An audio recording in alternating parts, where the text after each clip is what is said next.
Okay बच्चों, और मेरा नाम ज्ञानेंद्र है और आज मैं आपको फर्स्ट ईयर का एक लेसन है समावयवता आइसोमेरिज्म। वो आपको बहुत ही आसानी तरीके से, बहुत ही अच्छे तरीके से समझाऊंगा। एक एक बात आपको याद हो जाएगी, तरीका बहुत अच्छा आपको मिलेगी।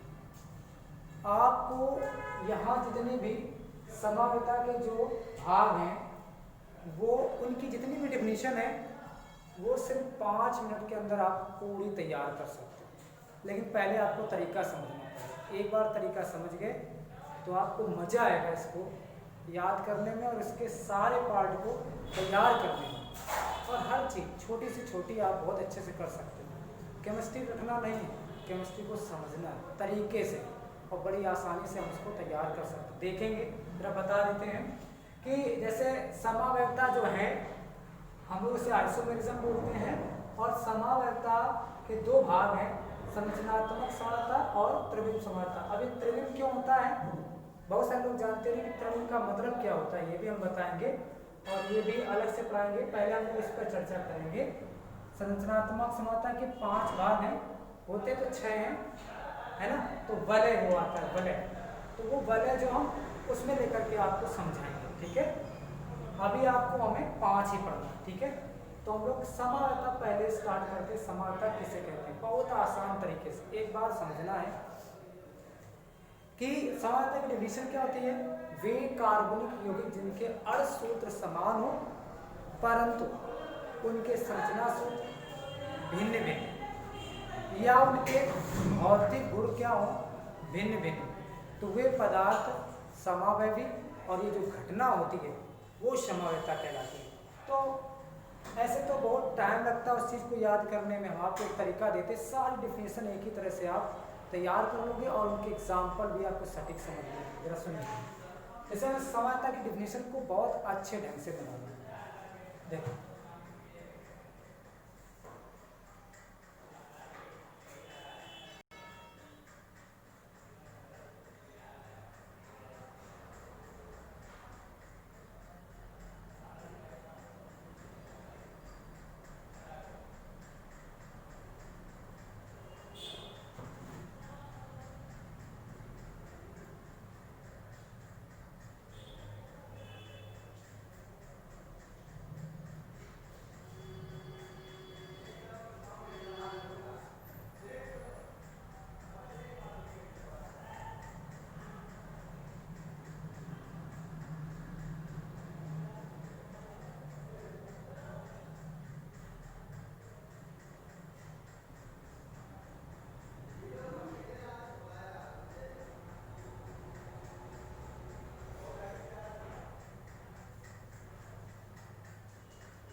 बड़ी आसानी पर आप सीख जाएंगे।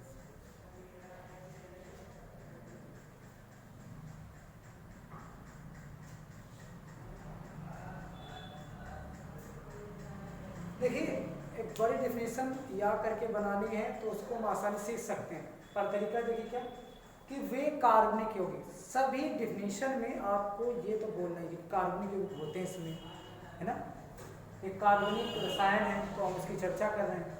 तो वे कार्बनिक यौगिक जिनके सूत्र क्या हो, समान, परंतु संरचना सूत्र क्या हो, भिन्न भिन्न, वे पदार्थ आपस में क्या होंगे, समावयवी, और ये जो घटना होगी वो क्या होगी, समावयवी। ये जो आपस में समावयवी हो रहे हैं, ये जो आपस में भिन्न भिन्न गुण दर्शा रहे हैं लेकिन अणुसूत्र कैसे हैं, समान, इस घटना को ही हम लोग क्या कहेंगे, समावयवता कहेंगे।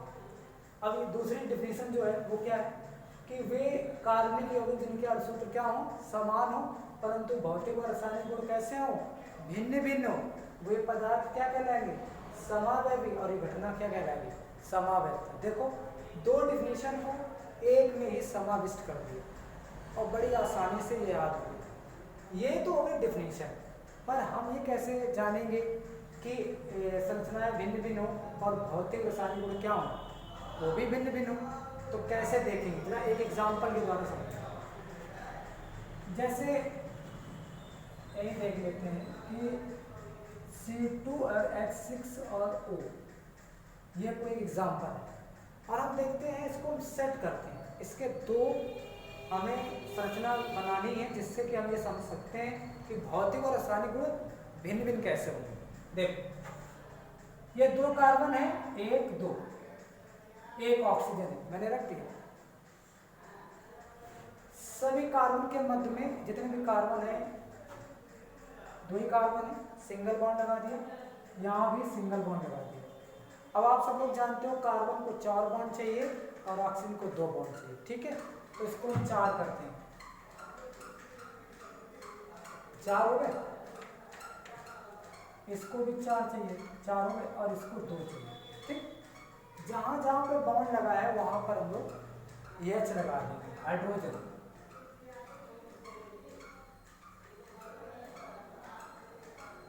ठीक है। अब अगर इसको सॉर्ट करें, सॉर्ट, तो क्या बनेगा, C पे कितने H है, 3 सिंगल, इस C पर कितने H हैं, 2, और उधर क्या है, OH।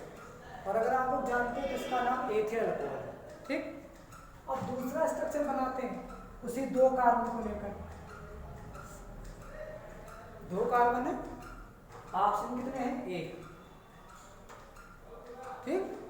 और H कितने हैं, 6। तो पहले बॉन्ड पूरे कर लो, एक इधर बॉन्ड लगा है, इधर बॉन्ड लगा है। अब इस C कितने चाहिए, 3 चाहिए, 1 2 3,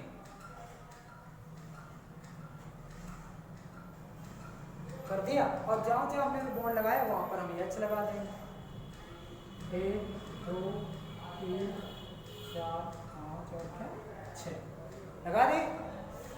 जब इनको लगा दिए तो गिनो कि अड़सूत्र समान है कि नहीं। दोनों स्ट्रक्चर में देखो कि अड़सूत्र समान है कि नहीं। अड़सूत्र का मतलब है जितने भी उसमें परमाणु भाग ले रहे हैं वो आपस में बराबर हैं कि नहीं। जरा देखो C कितने हैं, 2, यहाँ दो कितने हैं, 1 2, यहाँ कितने हैं, 1 2, C तो बराबर। H कितने हैं, 6 है, 1 2 3 4 5 6, ये भी सही। इसमें देखो 1 2 3 4 5 6। ऑक्सीजन कितने हैं, 1, ऑक्सीजन यहाँ पे कितना है, 1, और यहाँ भी क्या है, 1। सबके सब अड़सूत्र आपस में क्या हो गया, समान। अब बात आ गई संरचना। तो संरचना तो आपको दिखे भिन्न भिन्न, क्योंकि यहाँ पर O कहाँ लगा है, कार्बन के बाहर, पर इसमें O कहाँ लगा, ऑक्सीजन कहाँ लगा है, कार्बन कार्बन के मध्य। तो संरचना तो भिन्न भिन्न हो गई। लेकिन जब भौतिक रासायनिक गुणों की बात है तो उसी तरह देख लेंगे। ये एथिल अल्कोहल है, एथिल अल्कोहल अलग होता है, और ये क्या होता है, इसको जरा देखो, ये शॉर्ट फॉर्म CH3, C पे H3 O और फिर से CH3, और ये सब जानते हैं इसका नाम है डाई मेथिल ईथर। इसका नाम क्या है, डाई मेथिल ईथर। ये मेथिल 2 बार मेथिल है तो डाई लगाते हैं 2 बार के लिए मेथिल, और इसको क्या बोलते हैं, ईथर। तो बताओ भौतिक और रासायनिक गुण में भी क्या हो गया, भिन्न भिन्न, क्योंकि इसके गुण अलग होंगे और इसके गुण अलग होंगे। ये दारू है, ये थोड़ी ना दारू है, इसे पी सकते हो, इसे नहीं पी सकते, पी लोगे तो फिर, है ना। तो देखो आपको एक चीज समझ में आ गई। अब जरा देखो समानता कितने प्रकार की होती है, 2 प्रकार की। समानता 2 प्रकार की होती है, संरचनात्मक समानता और त्रिविम समावेश, ठीक। अब हमें संरचनात्मक समानता का मतलब ये है कि उसकी संरचना क्या हो, भिन्न भिन्न, तो उसको करना नहीं, हमें इसके भाग पढ़ना है, श्रृंखला स्थान ये। तो हम लोग स्टार्ट करते हैं इसको, ठीक है। तो अभी देखो आसानी से आपको याद जाएगा, और ये अगले में, ठीक है। तो इधर को ये हटा देते हैं, ये आपने समझ लिया है।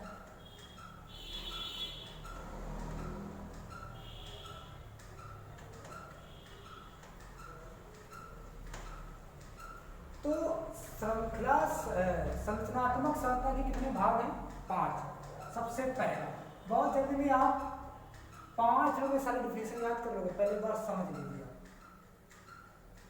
पहला नंबर है श्रृंखला,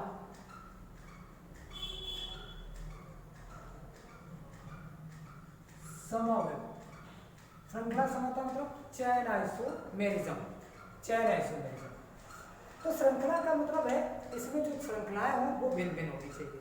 जरा देखो, सबसे पहले आप क्या करोगे, इसी स्ट्रक्चर में जरा देखते हैं। और बड़ा आसानी से इसको हम बनाते थे। डेफिनेशन याद हो जाएगी आपको। देखो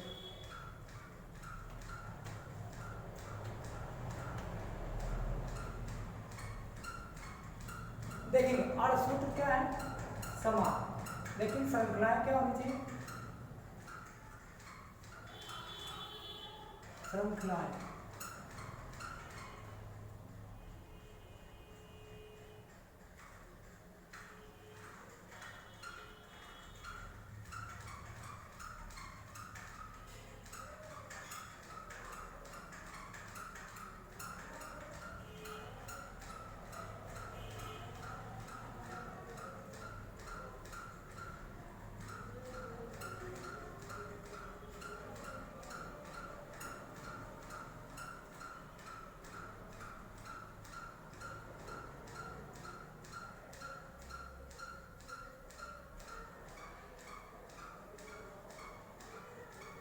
देखिए डेफिनेशन याद होगी, वे कार्बनिक यौगिक जिनके अर्धसूत्र क्या हो, समान, श्रृंखलाएं क्या हो, भिन्न भिन्न। ये पदार्थ आपस में क्या हो, श्रृंखला समावेशी, और ये घटना क्या हो, श्रृंखला समान। हो गया, कुछ भी रट्टा नहीं मार, जो डेफिनेशन में जो डेफिनेशन है उसी को रखना है। ये तो सब समान होते हैं, ये तो बिल्कुल वैसा ही हो रहा है जो यहाँ डेफिनेशन को यही तो रखना है इसको। यहाँ ये श्रृंखला समावेशी है, घटना श्रृंखला श्रृंखला, ये तो डेफिनेशन होगी। और देखना इसी सूत्र के द्वारा सारी डेफिनेशन समान। इसको देखते हैं, इसको जरा देखेंगे तो श्रृंखलाएं भिन्न भिन्न होनी चाहिए। जैसे अगर हम ये कहें कि मेथेन,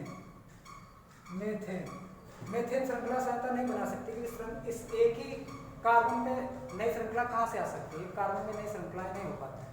ठीक है, जैसे एथेन, इसका भी नहीं बनेगा, क्योंकि अगर हम ये बनाएं भी ऐसे करके तो इसमें नई श्रृंखला कहाँ से बनेगी, कोई नई श्रृंखला क्या यहाँ आ जाएगी, क्योंकि दो ही कार्बन इधर से गिनेंगे तब भी वो एथेन होगा, इधर से गिनेंगे तब भी वो एथेन होगा, तो इसमें भी नहीं बन सकती। C3H8 प्रोपेन, ये प्रोपेन, तो ये जो प्रोपेन है तो इसमें भी नहीं बन सकती, क्योंकि अगर हम ये करें CH3 CH2 और CH2, ये ओपन किया, ठीक, ओपन किया है तो कैसे बनेगा, क्या इसको हम लोग ऐसे, जैसे ये किया आपने, तो अगर तुम ये सोच रहे हो कि ऐसे कर लें ऐसे, उसका कोई मतलब नहीं, क्योंकि ये साइड चेन है, बिल्कुल बगल जो सबसे लास्ट कार्बन होता है उसके नीचे अगर कार्बन जोड़ोगे तो साइड चेन गिनी नहीं जाती। ठीक है, साइड चेन को श्रृंखला में नहीं गिना जाएगा, यानी कि जो पैरेंट चेन बनेगी, जो मेन चेन बनेगी, जो मुख्य चेन बनेगी, उसमें से गिना नहीं जाएगा। तो ये भी तो प्रोपेन रहेगा, वो भी प्रोपेन, तो नया कुछ भी नहीं बना, इसका मतलब ये भी नहीं बनेगा। अगर हम ब्यूटेन में C4H10, तो ये बनाएगा श्रृंखला, कैसे, देखो 1 2 3 4 पर हो गए, सभी को सिंगल बॉन्ड द्वारा जोड़ दो, ओके, ठीक हो गया।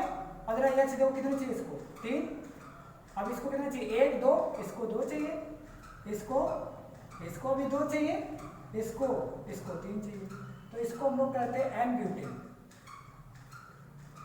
हमने आपको IUPAC की वीडियो बना के डाली है यूट्यूब पर, IKK क्लासेस, उसमें आप देखें, हमने आपको IUPAC बनाना पहले ही सिखा दिया इसीलिए। तो ये नॉर्मल ब्यूटेन है। अगर देखो हम लोग क्रम बदल लेते हैं, 1 2 3, एक हम कार्बन आ रहे हैं, ठीक, अब बन जाएगा तो 1 2 3, यहाँ कितने चाहिए, 3 चाहिए, यहाँ भी कितने चाहिए, 3, यहाँ 1 2 3, यहाँ पर 1 चाहिए, यहाँ पर क्या चाहिए, 3 चाहिए।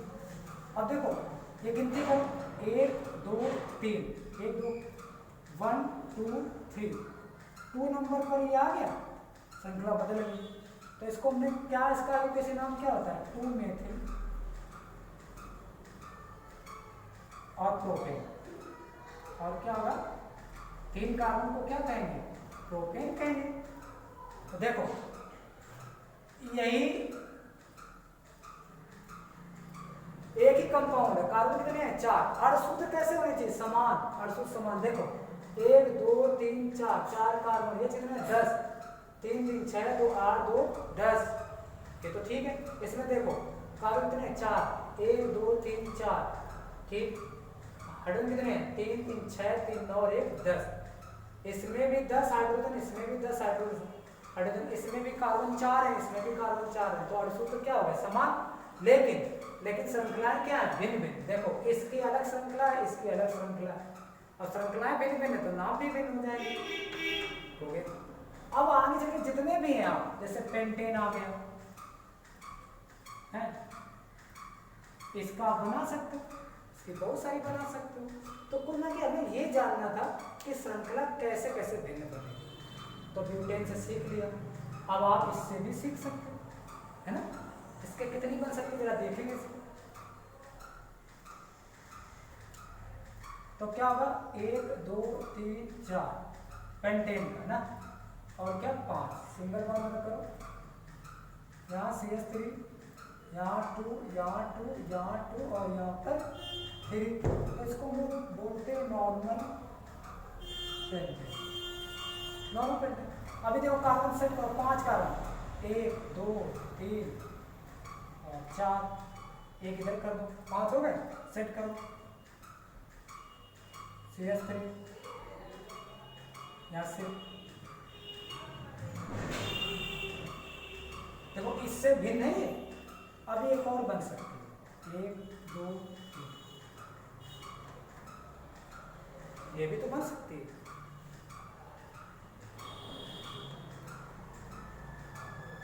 CH3 CH3 CH3 CH3, देखो बन गया। तो ये क्या है इसका 1 2 3 4। तो ये 2 नंबर पे मेथिल है, 2 मेथिल और क्या ब्यूटेन। अब ये 1 2 3, ये 2 नंबर पे मेथिल, ये 2 नंबर पे, तो 2 कार्बन 2 डाई